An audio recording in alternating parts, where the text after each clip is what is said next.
Happening now, breaking news under investigation. FBI Director James Comey reveals the Bureau has been conducting a criminal investigation of Russia's election meddling since July.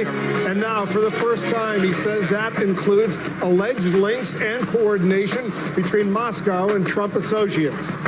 No wiretapping. The FBI chief publicly dismisses President Trump's claims that he was wiretapped by President Obama, saying there is no information to support those allegations.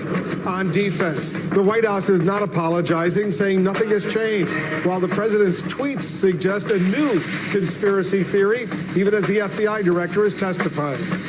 And not afraid. After an ominous rocket engine test, North Korea says it's not afraid of the U.S. and threatens to use what it calls its nuclear sword for self-defense. I'm Wolf Blitzer here in the Situation Room.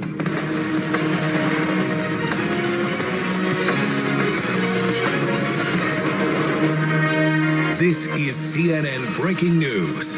Breaking news, FBI Director James Comey today publicly rejected President Trump's claim that he was wiretapped by President Obama. And then Comey dealt the White House a stunning new blow, saying for the first time that the Bureau is looking into alleged links and coordination between Russia and Trump associates, part of a criminal investigation into Russian meddling in the U.S. election. That investigation has been going on, he says, since July.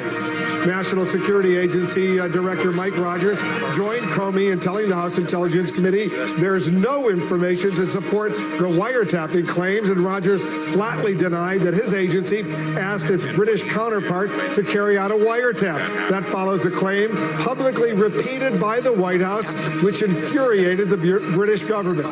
Democrats are demanding the president retract his claims and apologize, but the White House is refusing to back off, saying nothing has changed.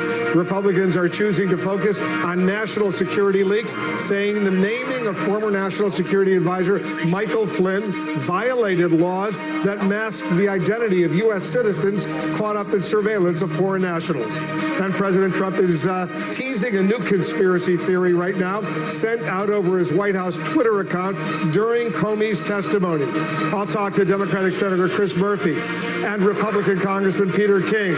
And our correspondents, analysts, and guests, they are standing by with full coverage of the day's top stories. Let's begin with the truly stunning rejection of the president's wiretap claim and a brand new problem for the White House, courtesy of the FBI Director, James Comey. Let's go live to our senior White House correspondent, Jeff Zeleny. He's in Louisville right now, where the president, believe it or not, will be holding a 2020 campaign rally this evening. Jeff, there's certainly a lot that the president may want to get away from Washington tonight, and he is on the road. Wolf, there's no question when the president arrives in this hall here in about a couple hours or so, he will be surrounded by true believers, people who have his back, people who support him at every turn. But that does not erase the fact that today was an extraordinary day for this White House. One, his own FBI director said that he was not wiretapped last year at all, and also said he is under investigation.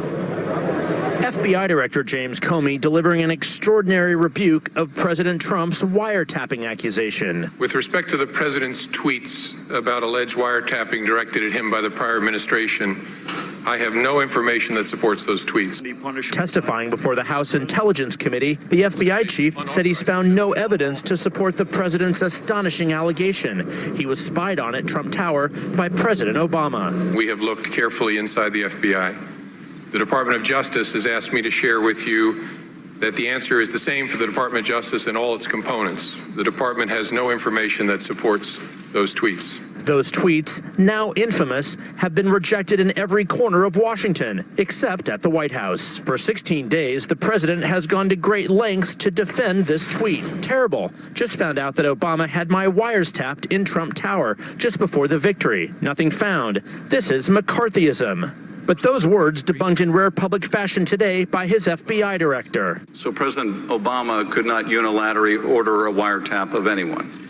No president could. And Admiral Michael Rogers, head of the NSA, took issue with the subsequent unfounded claim from the Trump White House that the British could have been involved. Did you ever request that your counterparts in GCHQ should wiretap Mr. Trump on behalf of President Obama? No, sir, nor would I. That would be expressly against the construct of the Five Eyes agreement that's been in place for decades. But for the first time, the FBI director publicly confirmed the agency, since last July, has been investigating Russian meddling into the presidential race and any links the Trump campaign had to Moscow. The FBI, as part of our counterintelligence mission, is investigating the Russian government's efforts to interfere in the 2016 presidential election.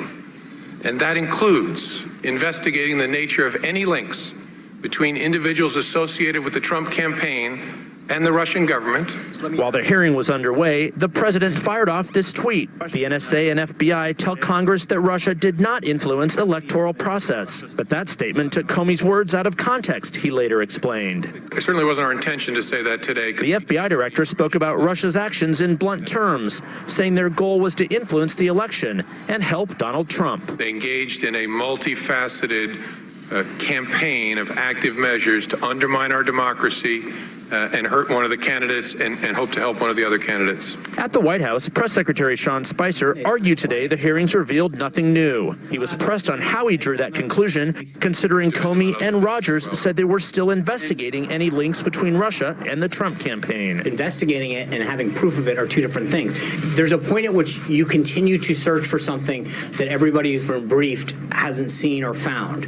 I think it's fine to look into it, but at the end of the day, they're going to come to the same conclusion that everybody else has had. As the investigation into the 2016 campaign continues, the FBI director also warned that Russia may not be finished meddling with American democracy. They'll be back.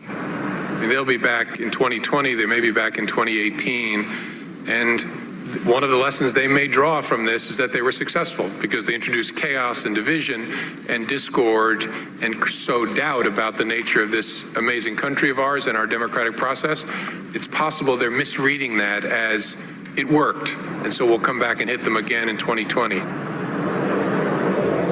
Certainly ominous words there from the director of the FBI saying the Russian operatives could come back in 2018 or 2020. That all but ensures this is going to remain a pressing issue in the White House, a soundtrack, if you will, happening as they are trying to do everything else here. Now, Wolf, we know the president has dismissed all of the Russia investigation as fake news. I expect he will do that again tonight at the rally here. We've already seen signs to that effect. But Wolf, as he arrives here tonight in Louisville, Kentucky, there is a real investigation underway. Yeah, a real criminal investigation, I must add. All right, Jeff Zeleny, thanks very much. Joining